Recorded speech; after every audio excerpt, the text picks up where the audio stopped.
Okay, so here's a video of some problems to go along with section 5.4 if you get stuck with anything.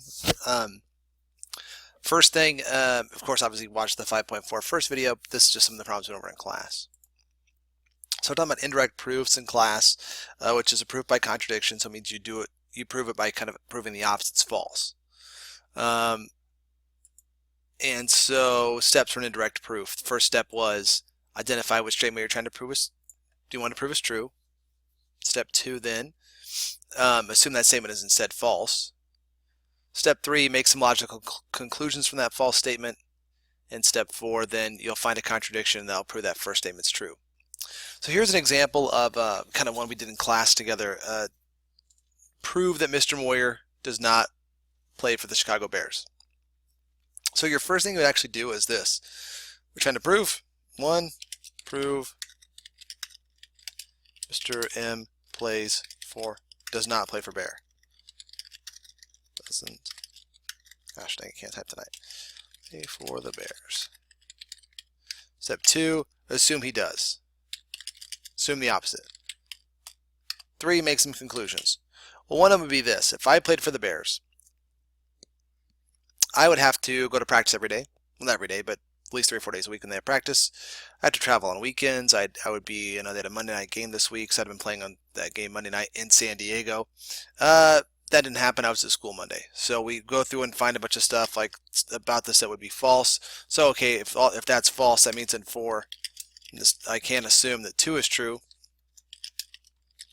So Mr. Moyer does not play for the Bears. Okay. All right. Let's see.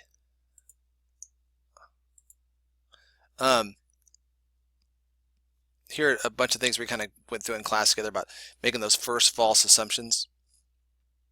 So number 11, our given is if 2x is greater than 16, then x is greater than 8.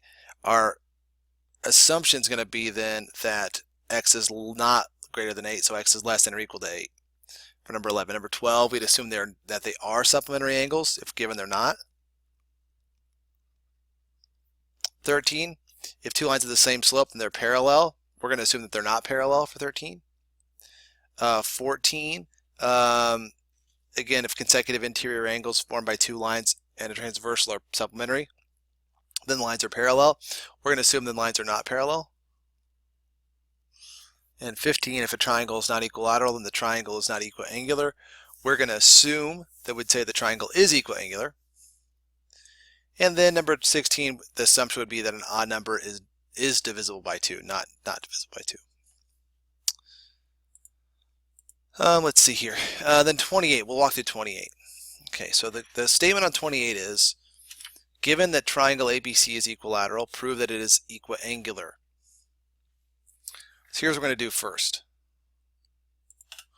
Whoops, wrong button. There we go. First, we're going to prove equiangular. But for step 2, we're going to assume not equiangular. Right? So here's how this works then for us. We're going to assume it's not equiangular. And we have to do this. Angle A is not congruent to angle C. We have to come up with at least one pair of those angles that aren't congruent. So I'm going to say A is not congruent to C. Okay, now if that's the case, if angle A is not congruent to angle C, here's our first conclusion. Since angle A is not congruent to angle C, by the converse of the isosceles triangle theorem, side AB is not congruent to side BC. Therefore,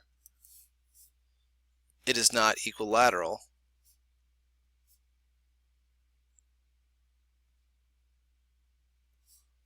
but that's our contradiction.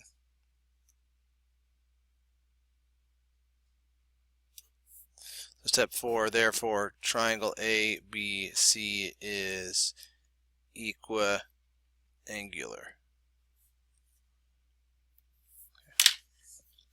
And there we go.